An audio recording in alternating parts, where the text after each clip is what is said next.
Hello, and welcome to the delicious recipe here on UPRN. And if you're watching live, you can be checking us out on Facebook. There's my Del Lessie Facebook page, also on the Joe Montaldo page, and the UPRN page. And if you're watching on YouTube, you can check us out on UFO Paranormal Radio. UFO Paranormal Radio is done twice, and also on UFO Gods and Extraterrestrials. We're also on Twitch, iHeartRadio, SoundCloud, Spreaker, and just for you guys out there, it says if you're watching this as a rebroadcast and stuff like that, hit the like button, put the thumbs up on there because it all just gives support and boosts up my numbers there, anyways. So we have here today. I called this one here. Since we did the last one, we called it Flin Flan or Flin Flon Flan Part One, I guess. We'll call this one A Taste of Paris. And if you're looking at the background, you see in there, you see all these great desserts and foods that come from Paris. And I'm bringing back again here my former boss there, Big Jim Paris. How you doing there, Jim? I'm doing excellent, and glad to be talking to you tonight, Del. Yes. So we had gone through on the first episode. We talked about some mining stuff. We talked about some music stuff. Right.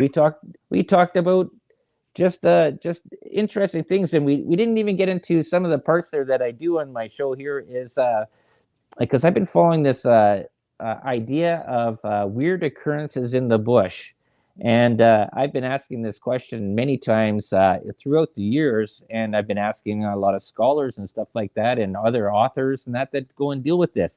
Do you have any stories of some sort of weird creatures you might have encountered, or people that you knew from prospecting that said that there was something out there that wasn't a bear or a moose? Well, I mean, come on. There's the stories are endless. I could go on and on and on. When we were working up on the Mishkow River out of Pickle Lake, northwestern Ontario in Canada, uh, we used to hear my cabin or my building.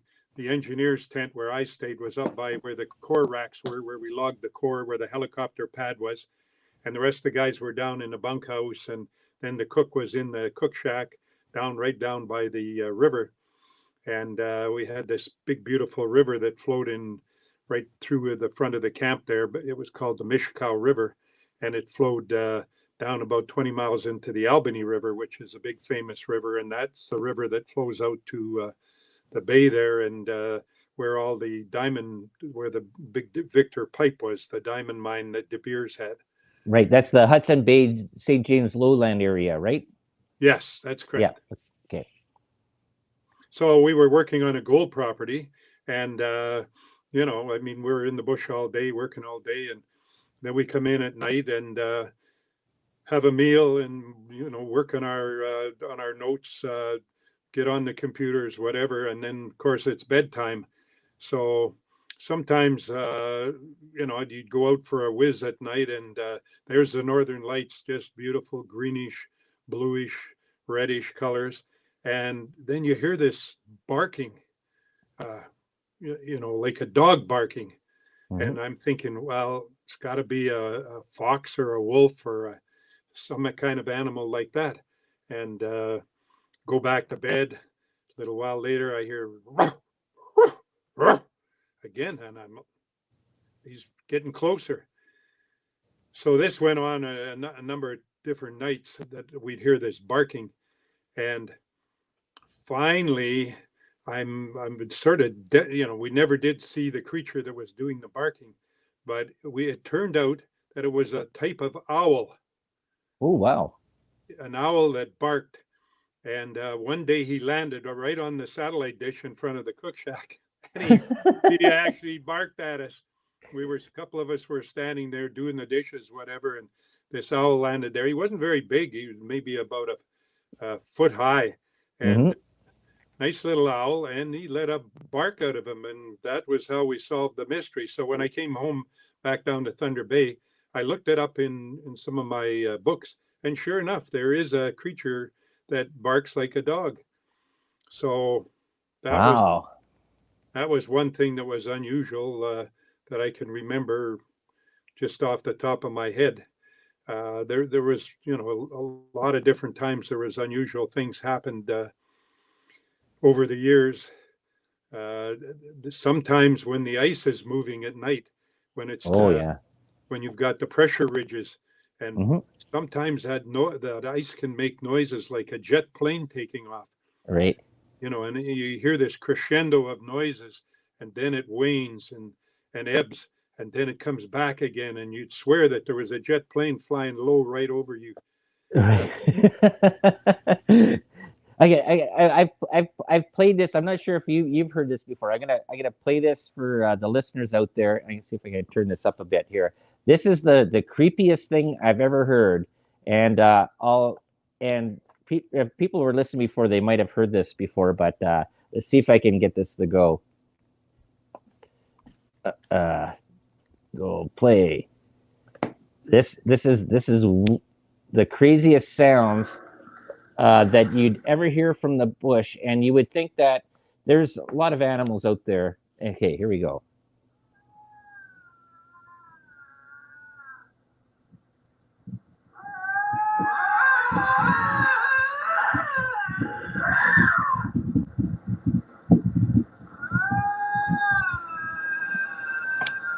I'll turn it around so people out there listening can see what these are. Who runs into this? yeah, lynx. They're lynx. Yeah, that is the weirdest. That is, and if you were never in the bush ever before, and you were sleeping in your tent, and or just coming back, and you heard that, you would think that there was some sort of banshee out there. Yeah. Oh, but definitely. Yeah. They're Right? the noise that they make. You remember being up at Flin Flon with me, Yeah. and out at the cabin there, we used to have lynx. When I'd pull up to the gate to open the gate, I'd usually turn the vehicle off, and every once in a while, like the gate was up on a hill, and I would hear that very same noise, and it was coming from down in the sort of the valley, and so then I'd tell my wife if she was with me or whoever's with me, hey, get out of the vehicle, listen to this noise. And yeah, it's pretty scary noise. But those are mating lynx. It's a Yeah. mating thing. Yeah, but that's a noise that you would never figure that you would hear from a cat. And that's the part that I always sort of think about is that some people, I guess, when they, well, there's experienced hunters. I understand people that understand when they see something that's running through the bush on two legs. A bear can't run on two legs. That's not that fast, not clearing distances. So that's got to be something a little bit different. But hearing noises like that you're not accustomed to hearing, your mind starts to wander a little bit and going, this has got to be something out of this world. Well, yeah, I mean, there's no doubt about it. And if it's dark and if you're out there all alone without a gun or anything, it can get pretty scary. Uh, there was a fellow from Thunder Bay here, Jim Mislicky, that he had a bar and a restaurant up at I think it was either Uppsala or Ignis, oh, Uppsala, and he said one time that he stopped on the highway and he said there was like 14 lynx all in a row across the highway in front of him, and I mean they weren't making that noise at the time, but Right. normally you only see maybe one or two lynx. Yeah, usually one, hey? Yeah, like we had one night we were eating supper at Shining Tree there at the camp. You've been down to Camp 560 there, Yes, and and yes, I shot a groundhog down there. ah, I you remember shot him that. or you inherited him. Didn't you get one of the young groundhogs?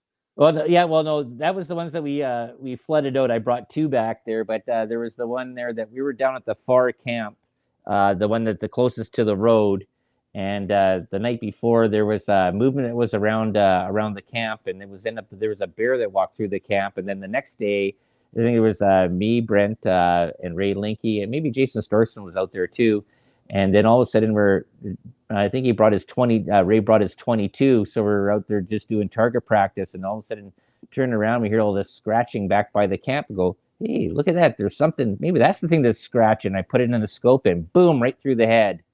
Whoa! big, huge groundhog. And then you told me that it was Audrey's pet that she was that she was feeding there. It's like, oh. She always asked me, I wonder what happened to my pet. Well, now she knows. Yeah. Now she know. In fact, I hadn't heard that story either. But bears will walk on two legs. I've seen bears like gathering up grass Mhm. for their to make Oh, a nest, a den, yep, and they walk on their back feet and gather up the grass in a big armful and then carry it to wherever they're going to make their den. right. And But they that's don't how, run. no, well, that's right. I've never seen a bear running on two legs. Right. I've seen many bears running straight at me on four legs, and that's Yep. one time we had at Knife Lake there in northern Saskatchewan. I had Yep. two bears running straight at me. Uh, I'm like, I've got the hoop around me, and I'm strapped in with my console, and I mean, I can't just throw this stuff off and climb a tree or anything. And Yep. fortunately, when they got about 20 feet from me, they saw me, and one ran down a bush road this way, and another one ran on a drill road, and what had happened was the natives were blasting trenches, and they'd set off a dynamite blast and scared the crap out of the bears, and they were just running down.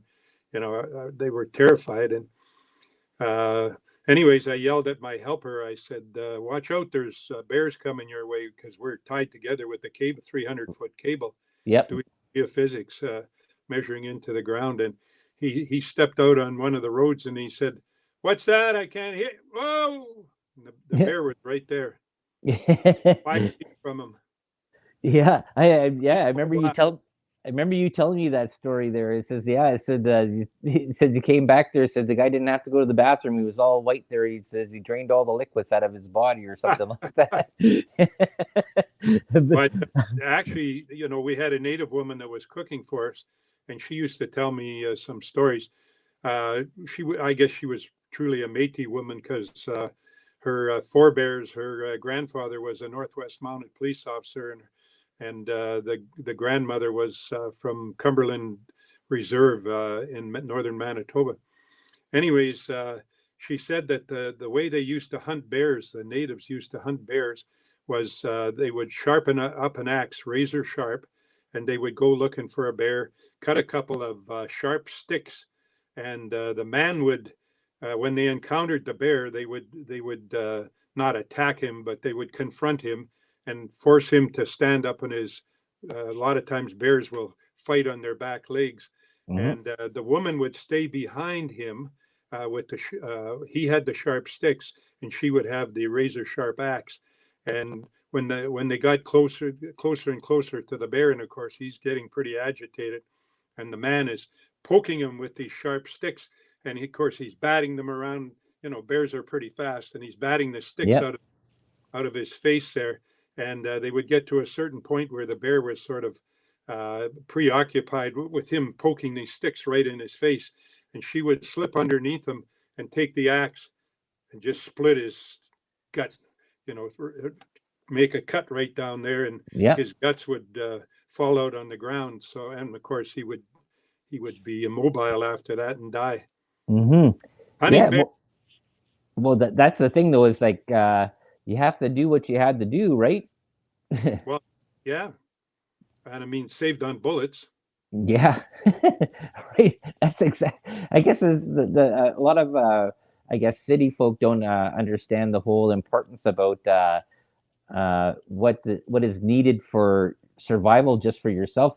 Fat is a very important thing that people need. That's what feeds your brain.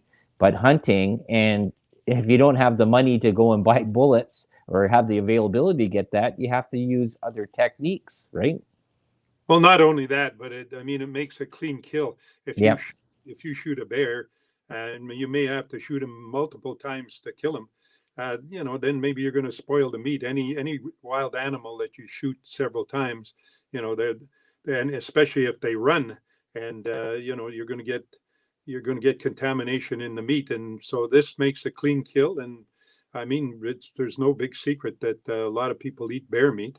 Oh yeah, I think one of the best things that I was at Shining Tree Camp, and we went to the, I think it's the only little bar that was there, and the restaurant that was in town there. That was by Clint Gunter's place there in Gunterville, just Bear before it. camp.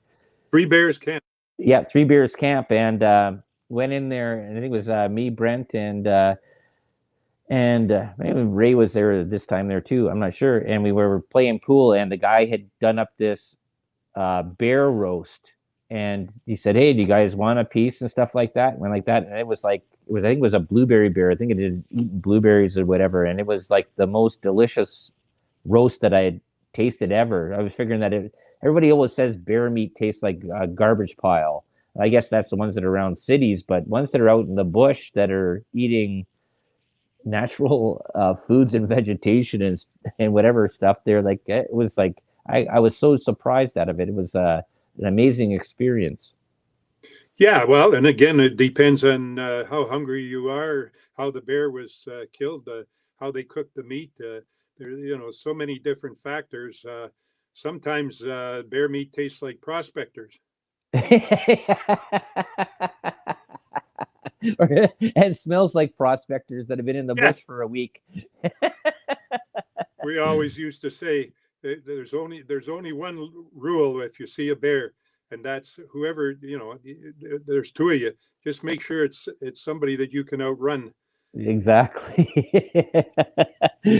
That's so true. Well, there's so many crazy stories. I remember the one part there we were doing. I think we were cutting baselines in Shining Tree, and I think I might have mentioned this a little bit there. And the guy that owned I think the general store and the post office there, and he had some sort of run-ins, I guess, with the RCMP and stuff like that with some sort of weapons there. And Yeah. I think we were shooting your 357 Magnum, hitting some targets, and this guy just comes barreling in his truck and just whoa, just stops and just pulls out this automatic machine gun, just starts blaring into the bush. It's just you meet so many interesting people out there that live out in these little small communities, and that was so. I just remember that I was just laughing my butt off about that. I know exactly who you're talking with. Maybe we won't bother mentioning his name, No, but no, no, no. he had a ton of guns, and he was actually a really nice, interesting guy. But Yep. I don't know, there was something about him. He finally some trucker pulled in for gas and said something to him that upset him, and he pulled a little 32 out of his pocket and he put it in the guy's face and said, "I want you off my property right now," thinking Hmm. that it was his right. And so the guy jumped in his truck, one a big logging truck, and left. And of course, not so much later, there was a SWAT team there and took him away. And I never saw him again. There's so many interesting stories that like we talked about before there. Well, like you've met so many interesting people. And so I want to mention to our listeners out there's a couple books there that you can check out that Jim has written. And plus also you wrote for the Underground Press there as well, right? Yeah, I've had a fairly nice long career. A lot of my stories I've written up already. And Mark Jackson and Mark was the editor of the Underground Press up in Snow Lake, where the wonderful Lawler mine is in production right now. It's astounding how rich it is in gold because most of the deposits around there have a little gold in them. Hudson Bay Mining and Smelting had 12 producing mines, and they were mostly copper zinc mines with a little bit of gold. But this Lawler is just a couple miles from my grandfather's gold mine on Snow Lake, just over to the west. And Hmm. the miners were telling me when I was up there 2 years ago at a reunion for Snow Lake that I mean you could just scoop this gold up underground. I'm like, yeah, right, scooping up gold. They said, no, we're not shitting you, man. It's really rich. So Wow.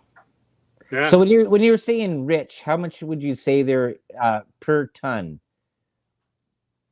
Because well, that's the sort of thing that they go out there and says it's like well it's like 2% per ton of rock that you come out or 5% or I'm like what is Hemlo at? yeah, Hemlo has actually three different types of ore bodies. So the ore grade It varies from, like it's one big deposit, Right. but there's three separate sort of geological environments that you find the ore in. Right. And I mean, that is a world-class mine, an amazing mine. The Mm-hmm. story behind that mine is just beyond. And they're still mining it today. And they came out in the paper the other day and said Barrick owns it now. It's gone through a number of companies, but Right. Barrick has it, and they said they've got another 10 years of ore left. But Barrick is starting a campaign in northwestern Ontario that they're looking at other properties. They've been staking a lot of ground. I've Right. been trying to contact their woman geologist. Apparently, she's out of Vanessa McLean or whatever her name is, and show her some of my properties down at Geraldton. But Mm-hmm. a rich gold mine would be half an ounce to the ton. Right. Okay. Yeah, that's sort of interesting. You know what? This is okay. You can verify this or not, but the story with Hemlo is that property before it was even founded as a gold mine was staked out, and many people had it. It was drilled and done. I think it was 196 drillings. They never found anything, and then what was it? 197. They finally hit the ore body. Was it Well, something? you're in the ballpark, but those aren't quite the right numbers. But Okay, I thought it was something like close to 200 that it was drilled, and then finally somewhere around there that they finally hit the ore body, and they were like, "Whoa!" well, Texas Gulf at Timmins, the Kid Creek mine, they had drilled 68 holes, and they finally, and there was a reason for that. That they had even though the Kid Creek mine was a very viable target, they had land. The Texas Gulf Sulfur from the states had land problems, and there was a number of things. But they hit it on the 69th hole. Now at Hemlo, Okay, Hemlo serves me. It was the 76th hole, but okay, some holes drilled before on the Lake Superior shear zone, and then the property changed hands a few times, and hmm, then they had the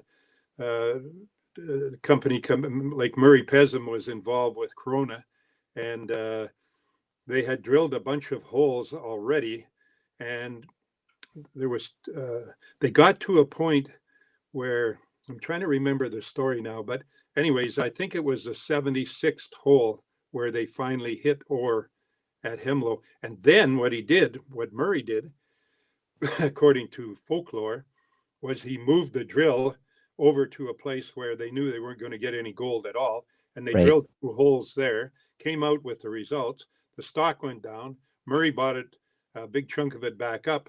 And then they moved the drill back to where they had gotten that previous ore intersection.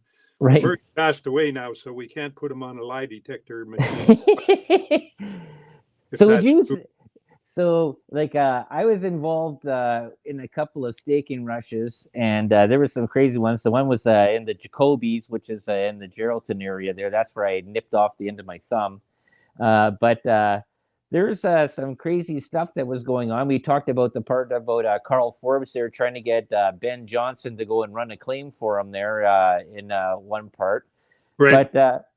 But how would you figure that from then back you growing up through the mining process, staking claims to now? How has that massively changed?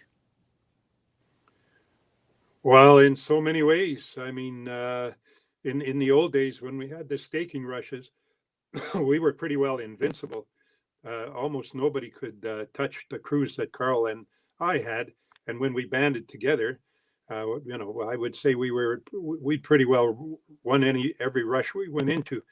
But I don't know. I mean, that talking about hiring Ben Johnson and that, yeah, he'd be fast on a track, but running through the bush, with fallen trees and up rock outcrops and I don't know the guys that we had out at Kirkland Lake. I'm trying to think of some of their Oh, names. Mookie, that was the guy who was attacked by the bear.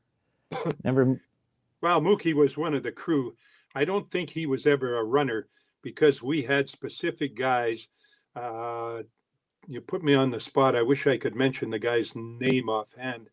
I think his name was Lacasse, but anyways, we had specific people to do specific jobs. I mean, it was a team effort. Mm-hmm. So you had runners that were going running ahead down the line, and you had people come behind blazing. So they were Yep. just sort of like grunts. Yep. And these guys that were runners, they had to sign the posts. Yep. The posts could be pre-cut, but they couldn't be erected. Yep. And they had to run a quarter mile from number 1 to number 2 to number 3 to number 4 and back to number 1. Yep. And we used to have a retired OPP that was the witness, because Mm-hmm. sometimes people would fib about when they got back or the time on their posts. But Or when they started too, right? That's when they had the M&R. They're hiding in the bush, checking out people, and then certain companies would have guys start off 5 minutes beforehand to get the other crews to go ahead too. There was a lot of really underhanded, mischievous stuff that was going on there with mining claims. Well, we weren't doing it, but the thing is, there were some people doing it. But we could compensate with faster helicopters. The one rush there at Shining Tree, I had Hewison out of Timmins, and they had one of these big jet 222 Bells, and Carl had a helicopter out of Quebec that was really fast too, Hughes 500D, and they were known for their speed and agility. But I mean, he couldn't. He was on a different property than I was. So when my guy finished running the claim, signed the forms, and I jumped in the helicopter, it was just like being on the fastest elevator you've ever been on. Just whoosh, up in the air, whoosh, gone towards Kirkland Lake. We were passing other helicopters, the guys that had cheated and were trying to get a jump on us. We passed them in the air, and I got there and recorded my claims. And then Carl came in out at the restaurant there on the west side of Kirkland Lake. I'm trying to remember the name of Louis' restaurant, whatever.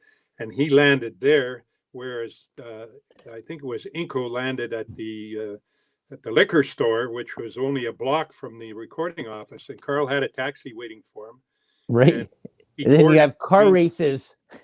Yeah, he tore down the main street, telling the cab driver, faster, faster. And the other guys, he just got to the intersection, and the other guys were pulling up in a truck. And he ran across the red lights and got to the door first, through the door to the recording office open. George Colasar was the recorder at that recording office. Yeah. And he ran up the steps, and the guy was running behind him, and he was trying to trip him so Carl would fall down, he could get ahead of him. But Carl was pretty tricky, and even though the guy swatted his leg a few times trying to make the 1 foot trip over the back of the leg, and he got to the desk and he slammed his recordings down and said, "I'm first." So the other guy, they were beat. Right.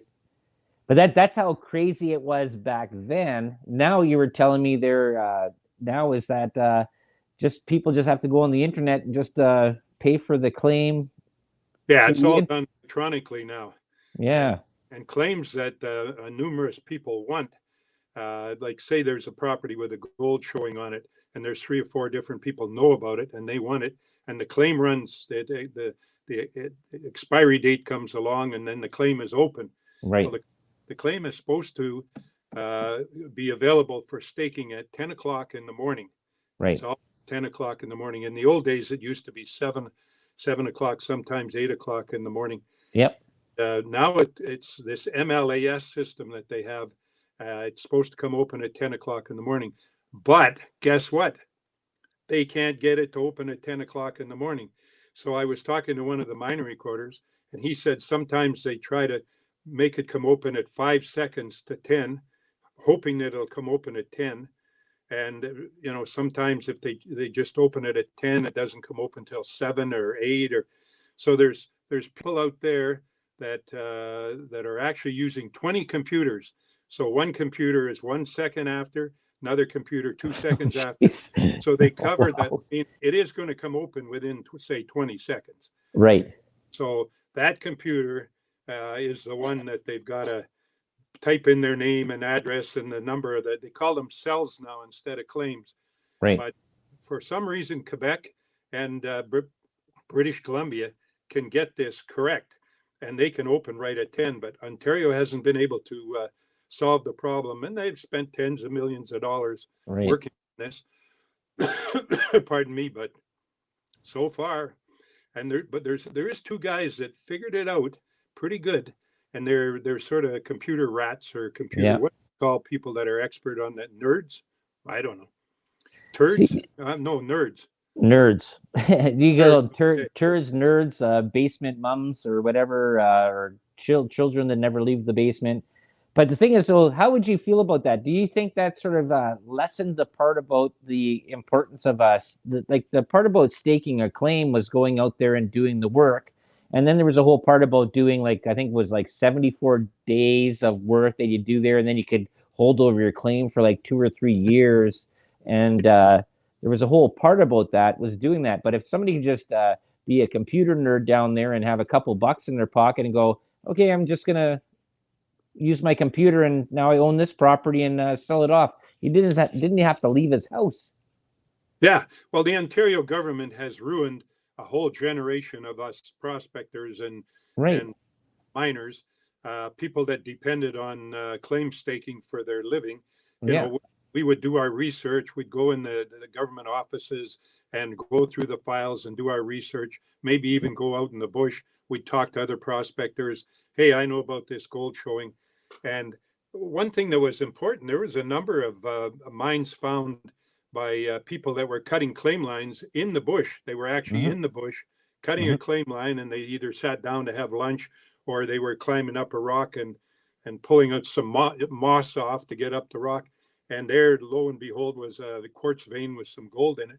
Right. So that was an important thing, that actually going on the ground, you know, gave you a chance to know about the property. But anyways, it's a different world now, and some of the major mining companies, you know, poked a few of the people that were on the committee, and they decided that they would finally go to electronic staking. Manitoba is still, you know, you got to go in the bush. It's not staking, but Ontario, and it's very unfortunate. I know of two guys that just staked something like 85 properties, and they sold them to a Vancouver company for $4 million because they know how to manage these computers. Now, I don't know if I wouldn't call that very fair, but that's the state of the things. I've explained all this to Rickford, the Minister of Mines in Ontario, and his minions, his people that work for him, and you know, they probably don't know what the solution is, how to do it, how they're going to do this. Right. That's the problem there. I've talked about this many times. There is that technology is good as a tool, but it's not good as a part there is to go and depend on for life. Like you don't know that. I'll put it to the part here is that, hey, if I can go and create a delicious recipe on my computer and never taste it, how do you know if it's good or not? Right. So I'm going to go into this part. Sorry, I'm going to go into this there. So I want to, because we only got about another 15 minutes left, and I screwed this up the first time. I didn't do this. 2 books. So we got Head Frames, Happiness, and Heartache, Mines of Manitoba. And then we have Nor Acme, Gold Mine Story. And this one there is the one part of there. That's of your father's mine up at Snow Lake. Is that correct? Well, the Noracme Gold Mine story is a story about my family, and that's why I wrote the book. And I was so fortunate to be writing for Underground Press, and I was writing for Cottage North in Flin Flon at the time. And there's another thing that, you know, the government, those magazines were pumping out fantastic historical stories about northern Manitoba, northern Saskatchewan. And they relied on advertising to keep them alive. And then once we went to, you know, the type of digital world that we're in right now, where you could read them for free, basically they were giving the magazines out for free because of the advertising.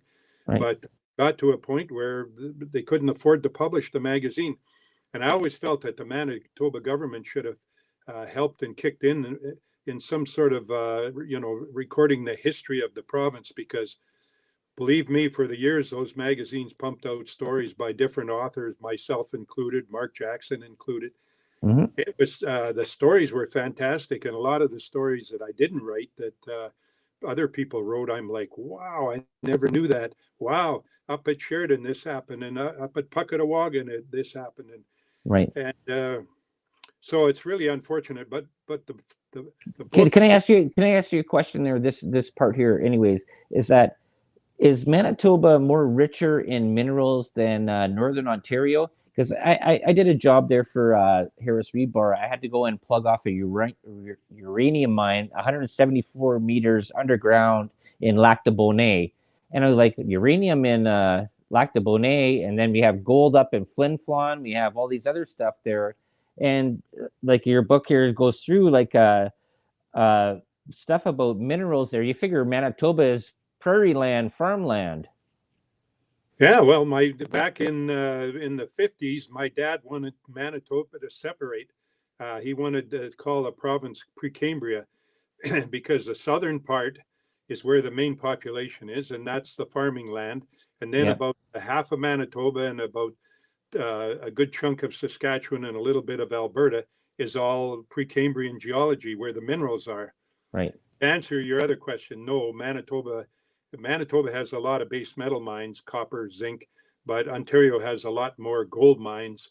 We're rich in pretty well everything: gold mines, base metal mines, and Okay. Alberta, of course. Well, and Saskatchewan has the uranium mines and the potash in the south.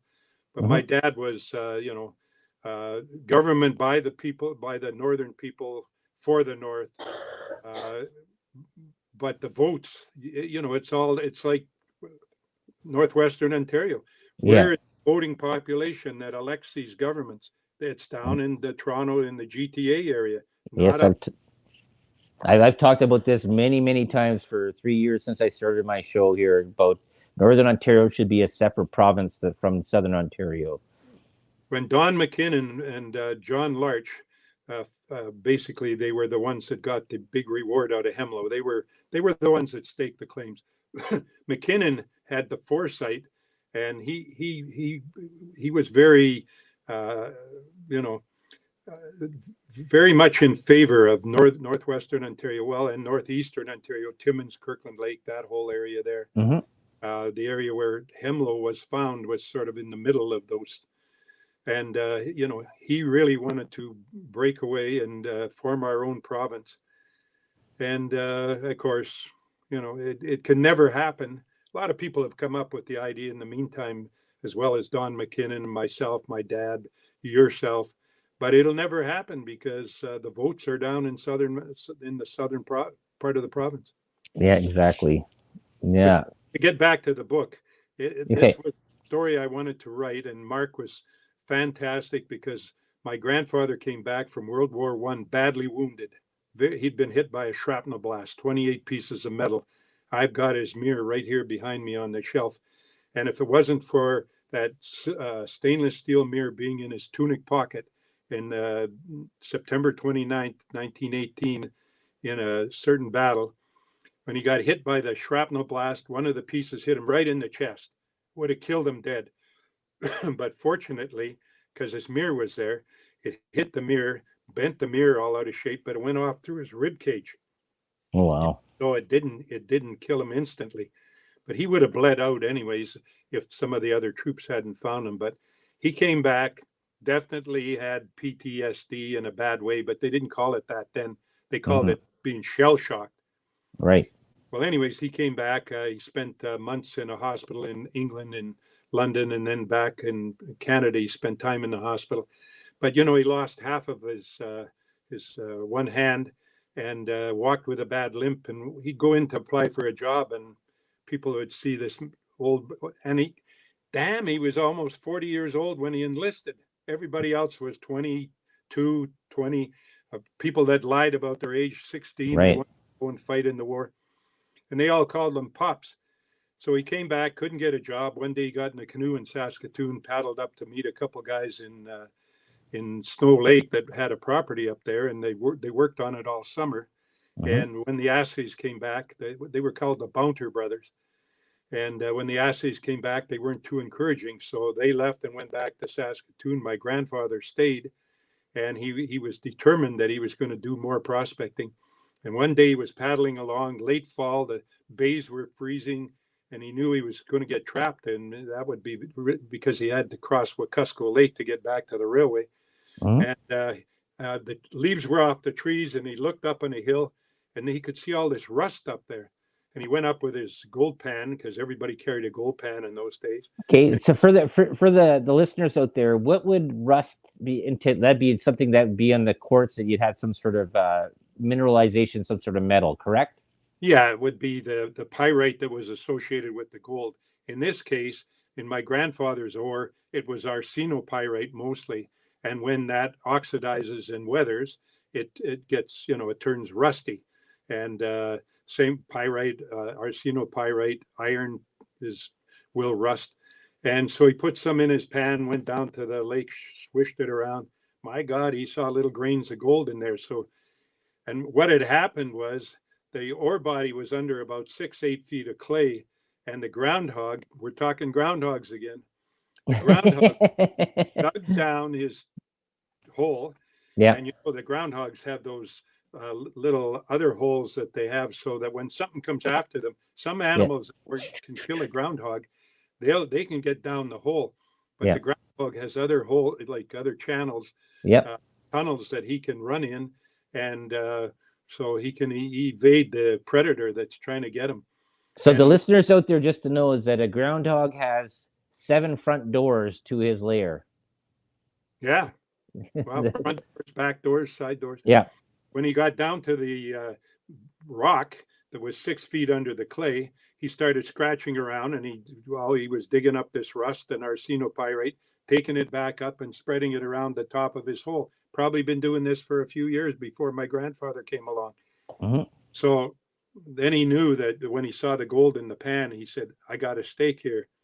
And he didn't have time. He had to get the hell out of there. The bay, everything was freezing up, and he still had to cross 20 miles of Wekusko Lake and then walk another 16 miles to the railroad. Right. And so he came back in the spring with a couple guys, and they walked in over the ice. But what I found was amusing was, even though they staked their claims over the top of the ore body, nobody realized for years and years that the ore body dipped at about 60 degrees out to the northeast.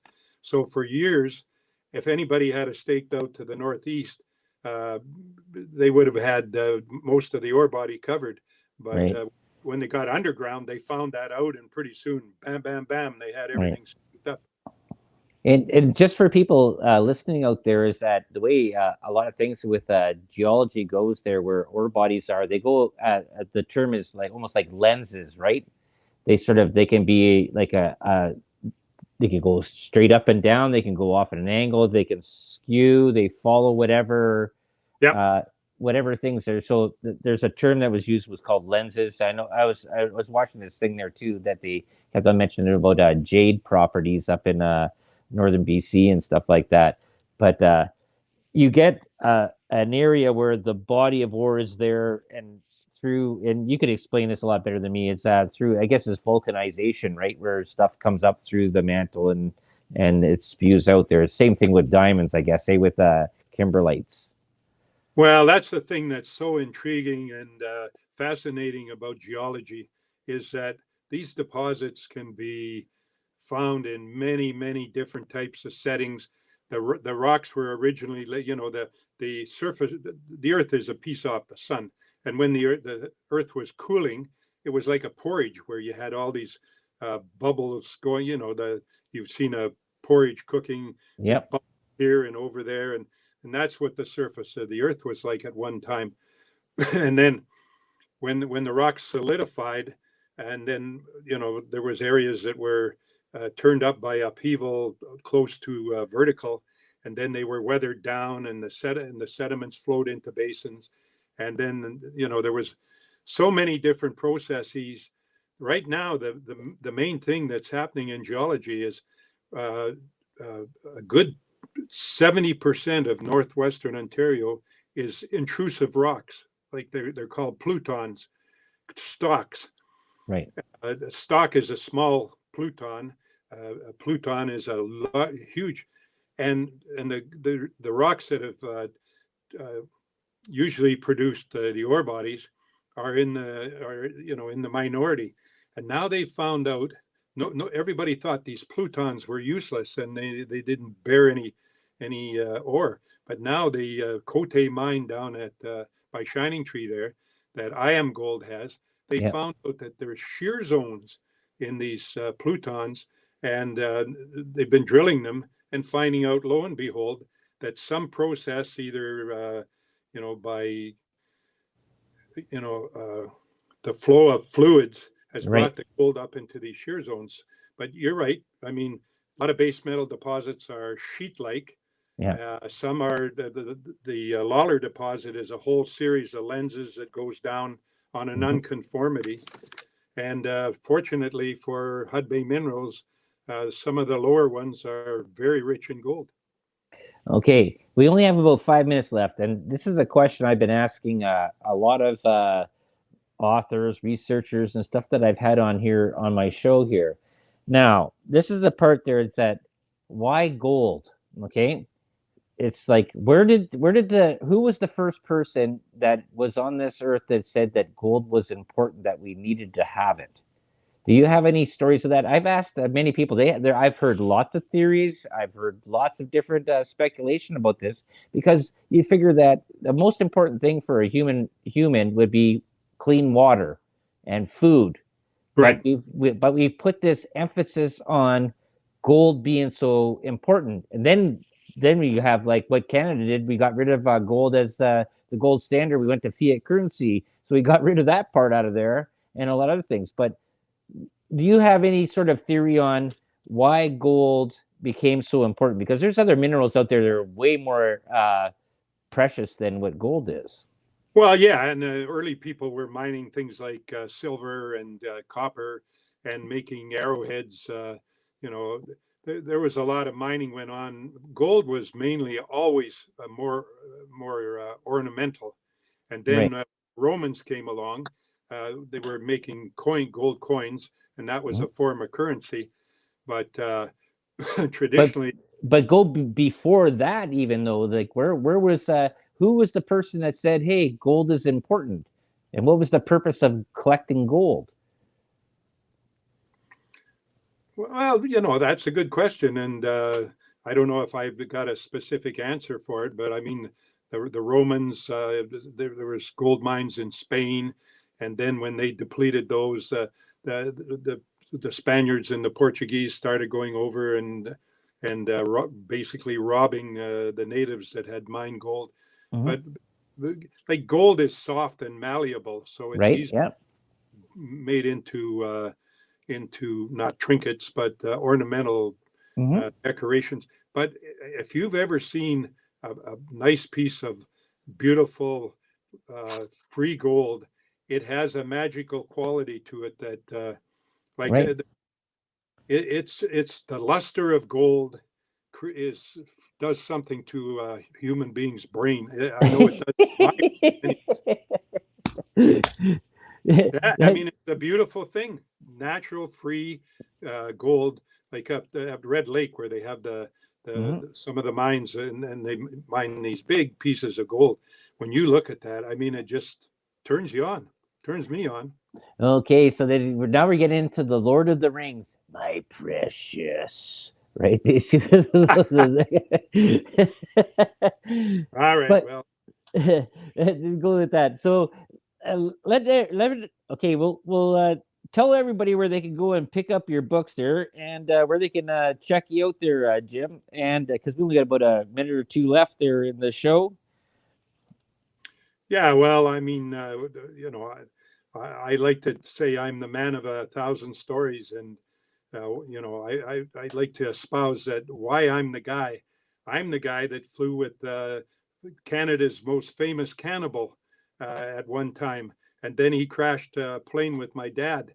Then he changed his name, and so that's why I'm the guy. I have all these stories. Like the time I was attacked by the timber wolf, and people. I sent that story into a magazine in New York. They said they didn't believe it. Right. Well, believe it, it happened to me. Mhm. So, you know, that's why I'm the guy. I'm the guy that has all these stories. I talk to people all the time, and they said, "Holy shit, man!" And sometimes people like out at Dease Lake in northern British Columbia, we had one geologist. I was telling a story, and he said, "You know what, Paris? You're so full of shit."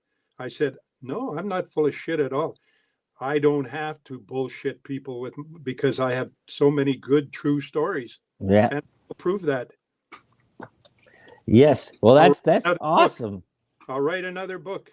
That's awesome. And you know what? And I'll love to have you back on here again. Maybe even next month. There, we'll do this maybe in 4 weeks' time, because I know there's so many other stories that I know that you've told me, and I know we haven't even got into, and stuff like that. And you know what? This is great because I love stories about Canada, being in the bush, and I think a lot more people that are out there.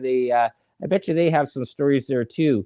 And like I say, if you read down the bottom, if you have a story about anything weird, extraterrestrial, cryptid, just weird stories, paranormal, the delicious stories at gmail.com. You can contact it on there.